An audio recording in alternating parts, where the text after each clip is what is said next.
Hey, what's up, everybody? Brian Dean here, founder of Backlinko. And first of all, I just want to say I'm really excited to be here at Neil Patel's Advanced SEO Summit. When Neil told me he was putting on a summit, I was like, oh, I'm in. I don't even know exactly what it is, what it's going to be like, but I'm in because I know Neil is one of the best guys in SEO and one of the few people that I respect in SEO. So when he asked me to be involved, it was a no-brainer to jump at the opportunity.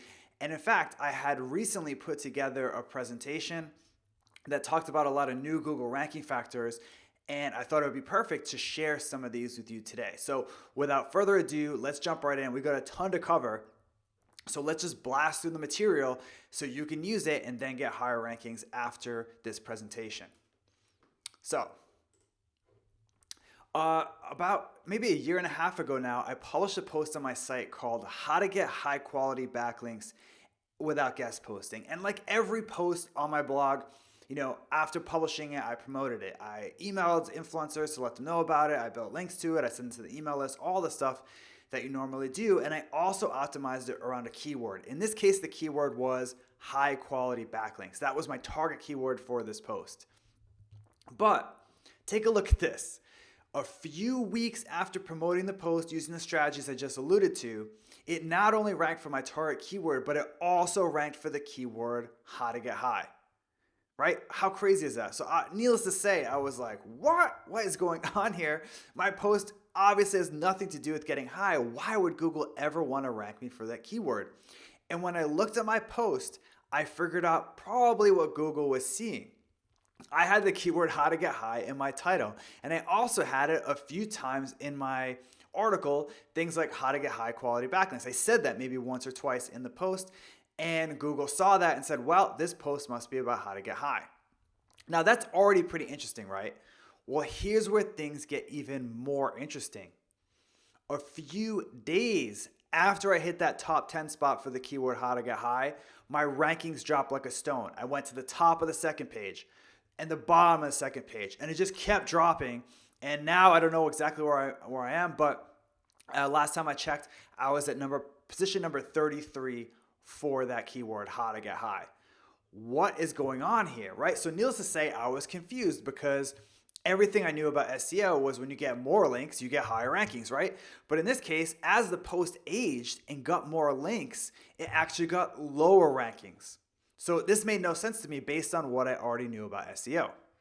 Now, what's going on here? Well, the answer comes from a guy named Steven Levin. He's a tech writer who wrote a book about Google called In the Plex. And what he did in this book is he went to Google and he kind of interrogated people that worked there, not just in the search team, but he did focus on that, and asked people how they did their thing at Google, basically. And in his book, there's a quote that he came up with that was pretty interesting that says, Google can see how satisfied users were. Google could see how satisfied users were. That has nothing to do with links, nothing to do with on-page, nothing to do with site speed, right? This is basically feedback from users. And their best sign of happiness was the long click. The long click. So this is direct feedback from Google users. Now, what is a long click? What does that mean exactly? Well, basically, a long click is when someone searches for a keyword, they click on your result, and they stick around for a long time, right? So this is different than a bounce, right? Because a bounce can be they go to your site and they click back quickly. This has nothing to do with bounce rate. This is separate. This is how long someone spends on your page. That's called a long click at Google headquarters. And when they see pages that get a long click, along with other signals, it leads them to believe that this is a good result for that keyword, so they give you higher rankings. Make sense? Good. Now, on the other hand, Google has another term that they called short clicks / pogo sticking. And this is just like what it sounds like. When someone clicks on your result and leaves really quickly, that's a pogo stick. That's called pogo sticking, and that's obviously a sign of a bad result. So back to my post about high quality backlinks, or depending on how you want to look at it, my post about how to get high. Now, if you look at my average session duration in Google Analytics at this time, which is how long someone on average from Google spends on my site. I set up my Google Analytics so it only showed traffic from Google. It was 2 minutes and 57 seconds. So on average, someone who searched for any keyword and landed on any page on my site, on average, spent about 3 minutes there. Now look specifically at this page. Look how low the average session duration is. It's only over a minute, a little bit over a minute. What's going on here? Now, look at what happens. Look what happens now, because that's already interesting, right? You can see that it has a lower, less long clicks, more short clicks in pogo sticking. But look what happens when the page drops for that keyword, how to get high. So it was number 1, it was number 7. I think it actually hit the number 5 spot at one point. And look where it is when it hits number 33. And needless to say, my post was still ranking for my target keyword, high quality backlinks. So we're talking about the same page, same signal, same on-page SEO, one keyword ranking number 1 and the other ranking number 7. Then it went down to 33. What's going on here? Well, it turns out that the average time session duration that I showed you of 1 minute was not equal between the two different keywords. So for example, people searching for how to get high, they were leaving right away. They were pogo sticking, right? They showed up, didn't like what they saw, so they left. On the other hand, people searching for high quality backlinks were like, this is amazing, this is great. I should stick around and read more. It blew their minds, basically. And even today, these rankings still hold up. I rank number 1 for my target keyword, number 33 for how to get high, with all the same metrics that we always look at, right? The links and the on-page and all that stuff. Now, when I analyzed 1 million Google search results to kind of figure out more of how the algorithm worked, we found a correlation between bounce rate and rankings across the site. So the lower a site's bounce rate in general, the higher it tended to rank. And like I mentioned, this dwell time short click thing is not exactly bounce rate, but this gives you a good proxy measurement of whether a content is satisfying a user or not. Now, of course, we've all heard about these traditional ranking factors in the past, things that are actually still important, like backlinks, keywords, anchor text, title tags. But I'm here to tell you today that there's huge change happening in Google's search engine. And if you can take advantage of it, you can rank above your competition, because they're still going to be worrying about old school on-page SEO stuff or old factors, and you're going to know what's up when it comes to SEO in 2017 and beyond. So let's just jump right into our first new Google ranking factor, which we already talked about, this long click versus short click thing. You already saw the difference that this single metric can make on whether or not a page ranks in Google. But the question is practical, right? How do you improve your dwell time? Well, first of all, don't rank for a keyword like how to get high. Unless your article is about how to get high, then it'll probably do really well. But otherwise, don't.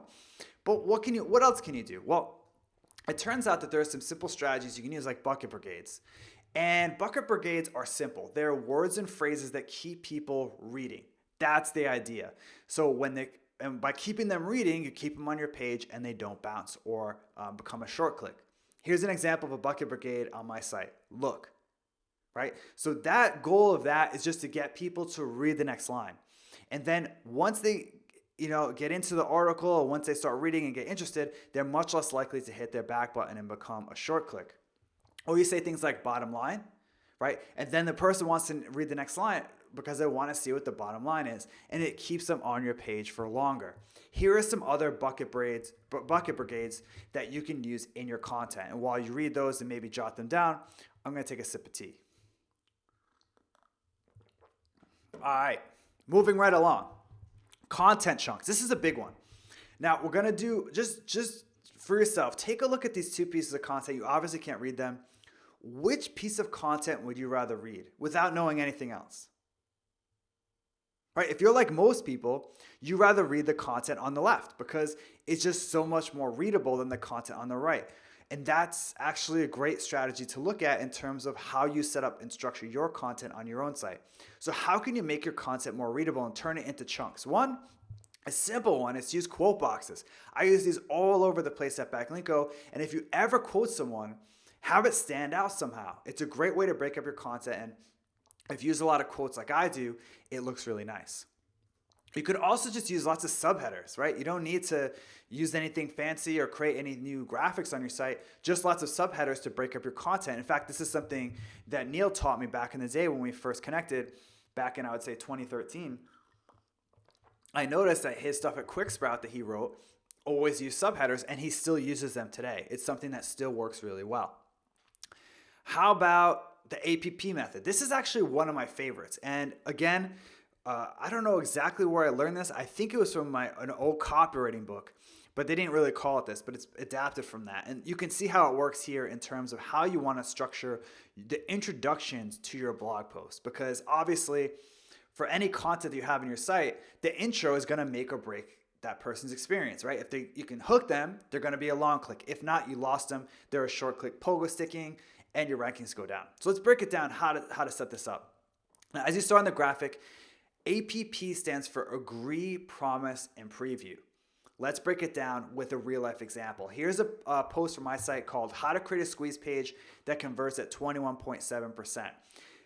First, you want to agree. And this is where you want to you put something in your introduction that the user can agree with. That way they'll say, yes, this is exactly what I'm looking for, and they'll be likely to stick around. So, I think you'll agree with me when I say it's really hard to convert ice cold traffic into email subscribers, right? Anyone who's building an email list is going to read that and say, yes, that's exactly how I feel. But not just anyone, people searching for keywords around this topic, right? Like squeeze page, how to make a squeeze page, how to increase conversions on your squeeze page, etc. When they land on this, they can relate to this message. That's the agree. Then it's time to switch it up and go into the promise. And this is where you promise them a better world. So they just agreed with you in some, probably a negative thing, right? That this thing is hard, whether it's losing weight or getting your girlfriend back or whatever industry you're in. Then you want to hit them with the promise and say, well, it doesn't have to be hard. It can actually be easy. Finally, you go into the preview.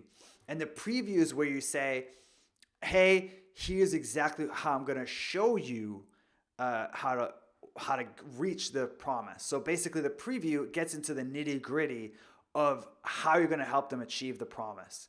Is it going to be a video? Is it going to be a blog post? Is it going to be a case study? Is it going to be a podcast? Whatever it is, you promise it there so they know what to expect. And when they see that, say, okay, I know what's coming, ready to go. And they're much more likely to be a long click.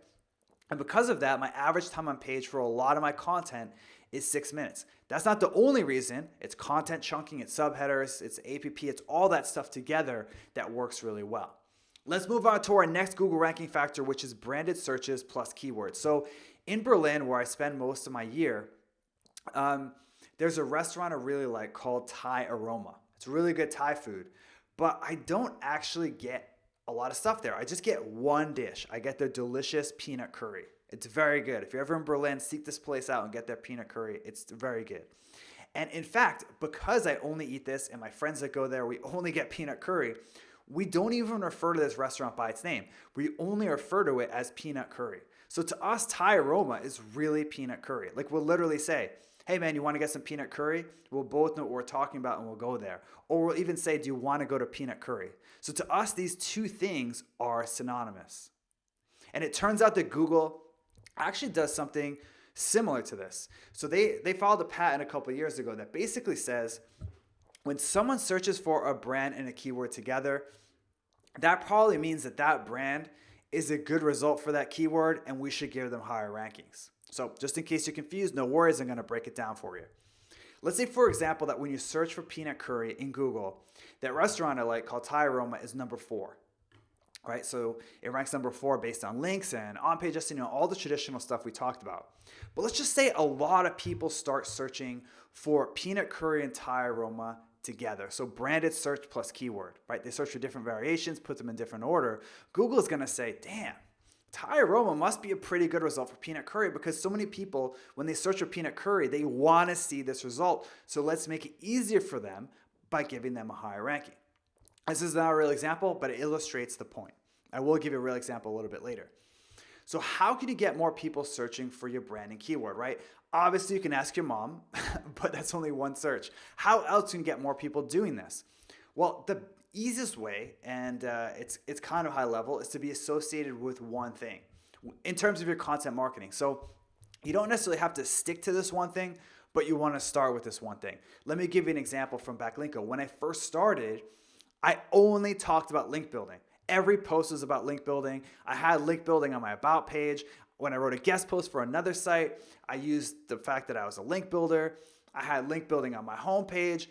Everywhere was link building. And because of that, people search even today, every month, for Backlinko link building. They put these two branded with a keyword. And because of that, it's one of the reasons that I'm able to rank so highly. And actually to the point, that when you search for my brand, not only do they see Neil Patel there, QuickSprout, because Neil and I have collaborated on a couple projects, but it says Backlinko link building, because that's what Google associates, because so many people search for it. And because of that, I rank higher than I probably should for such a competitive keyword like link building, rank number 3. So let's move on to organic click-through rate, which is a big one right now. And to illustrate how this works, imagine you ran a mall with 10 stores. And most of the time, obviously, most people went into the first store because it was easier to find. But for some reason, a new store opened the 7th spot, and so many people were skipping stores 1 through 6 and going right into 7. What would you think about that store? You'd probably think it was good, right? Think something special about this store, has good deals, has good products, had good service, whatever. You would think positively about it. And it turns out Google does something similar.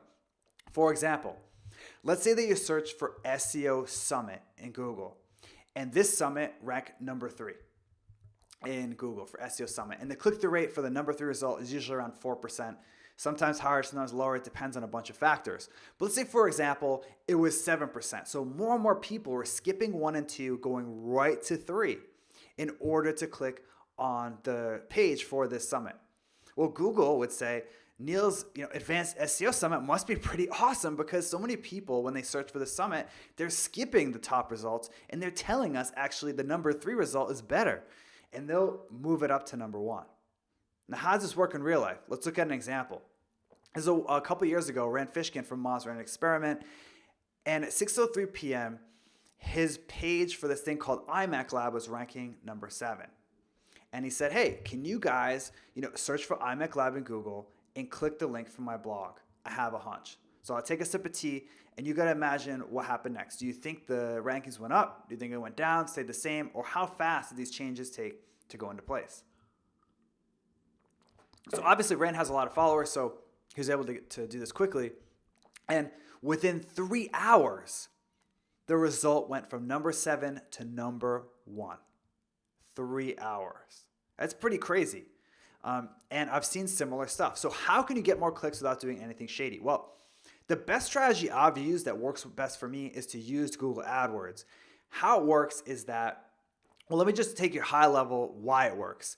Basically, when you see AdWords ads in Google, usually they're tested to maximize click-through rate, because quality score is closely related to click-through rate. If you don't know what that means, you can Google it. We don't have time to really go over it. But basically, the better the quality score, the better for the advertisers. So they try to maximize their quality score as much as possible. And when you include the words and phrases from these proven ads into your title and description tag, you can get more clicks and your click-through rate will go up. Let's look at a real life example. A while back, I published this post on my blog called 17 Insanely Actionable List Building Strategies. And I didn't optimize the title or description. I just had Yoast take whatever I had in there and do it automatically. And as you can see, the title tag got cut off and the description tag was a mess, right? It's not something anyone would want to click on. And because of that, it didn't rank well. So instead of just creating something, off the top of my head, I decided to look at what worked in terms of ads. So I searched for my target keyword, list building, and I noticed that they all use the words email list.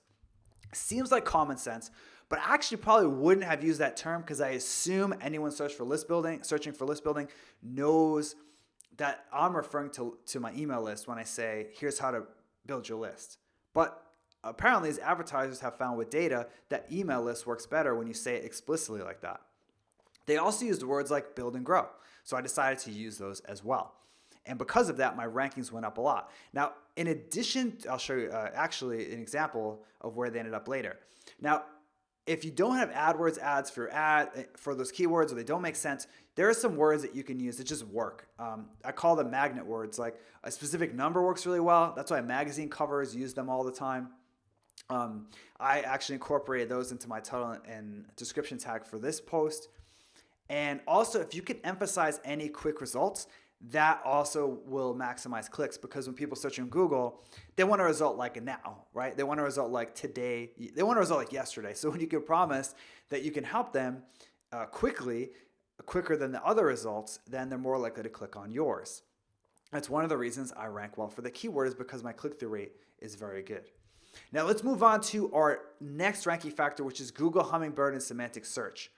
Now in 2010, First of all, can you believe this screenshot of Google is from 2009, 2010, right? It looks like it's from like 1998. It's so old looking, but this actually what Google looked like about 7 years ago.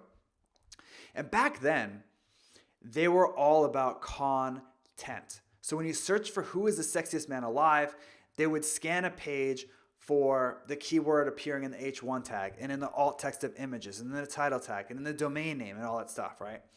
Now today, Google is all about context. They're much more advanced when it comes to this sort of keyword matching and knowing what someone is searching for actually wants.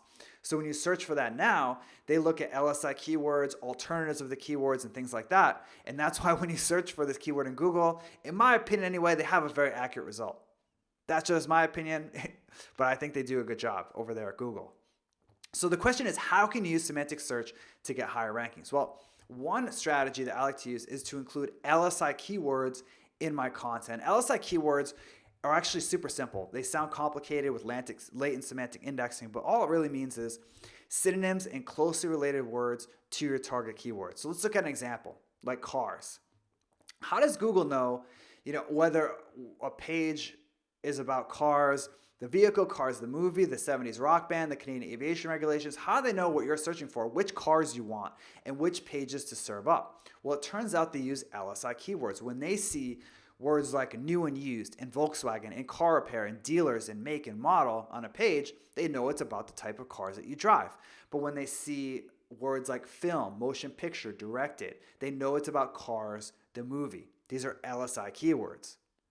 Now, there are tools you can use to analyze this, like MarketMuse.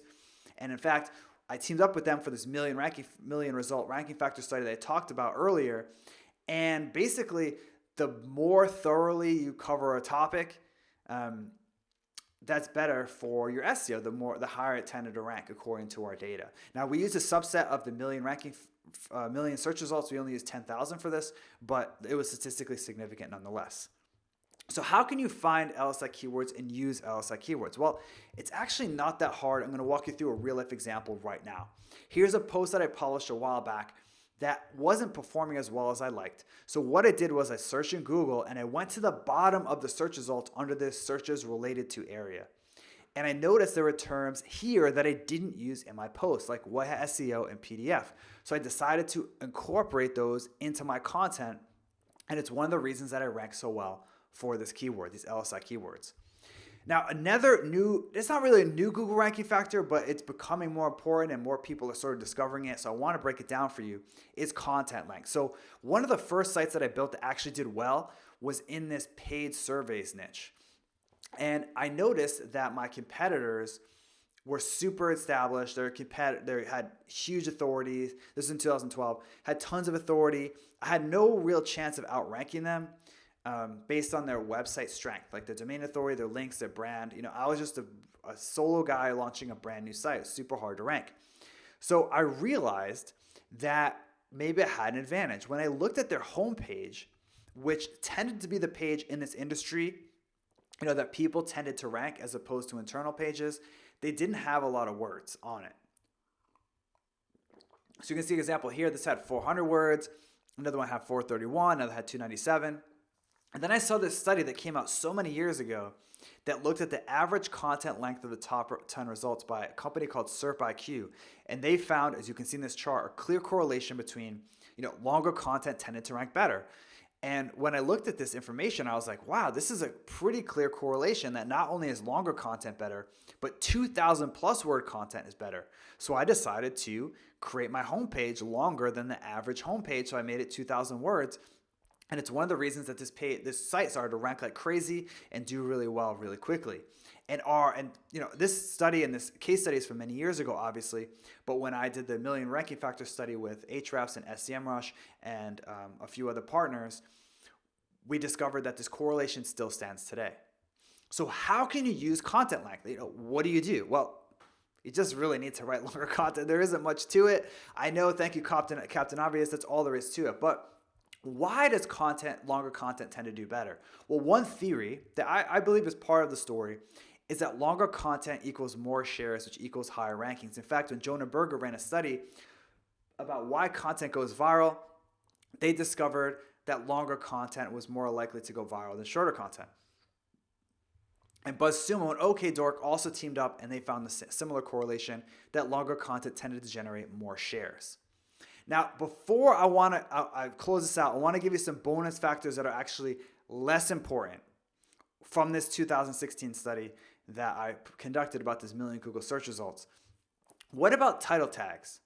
Very controversial. Well, John Mueller from Google recently said, we use it for rankings, but it's not the most critical part of a page, which is surprising to many people because we always thought that the title tag is the most critical part of a page as far as keyword targeting goes. And we actually, in this study, didn't find a strong correlation between keyword appearing in the title tag and rankings. And if you look at certain search results, you'll see this in action. So this is a search result for list building, which I talked about earlier. And if you look closely at the search results, this is the top 6. 3 out of 6, so half, don't have the exact keyword in the title. Now, this is a really competitive keyword, right? And you'd think that you'd have to exactly match your keyword in order to rank. But in fact, the number 1 result, the number 3 result, and the number 6 result all don't have the exact keyword, and they rank just fine. How about things like an H2 tag? Does that help? Found no correlation between putting a keyword in your H2 tag and ranking for that keyword. We also found no correlation between keyword appearing in H1 tag and ranking for that keyword. Now, let's look at some bonus factors that are still important. So I kind of was like, this is the new thing. You need to worry about branded searches in your keyword, and that stuff's important. It's becoming more important, but that doesn't mean you should throw the baby out with the bathwater. There's still a lot of old ranking factors that are still important, like number of links. So the number of referring domains that link to your site is still the number 1 ranking factor we found in this study, right? That I talked about. Also, your domain rating, according to Ahrefs, how authoritative your domain is as a whole, we found a big correlation between that and ranking. So you want to be on an authoritative domain. How about things like site speed, which has been around for a long time? Also a significant correlation. So these old things are still important, even though there's a lot of new stuff on the horizon, even in action right now, that you can take advantage of. So as you see, this old stuff is still around, but there are a lot of new factors that are coming into play that you should take advantage of if you want higher rankings. And when you do, you can get high rankings for any keyword, especially if you want to rank for how to get high. Thank you so much.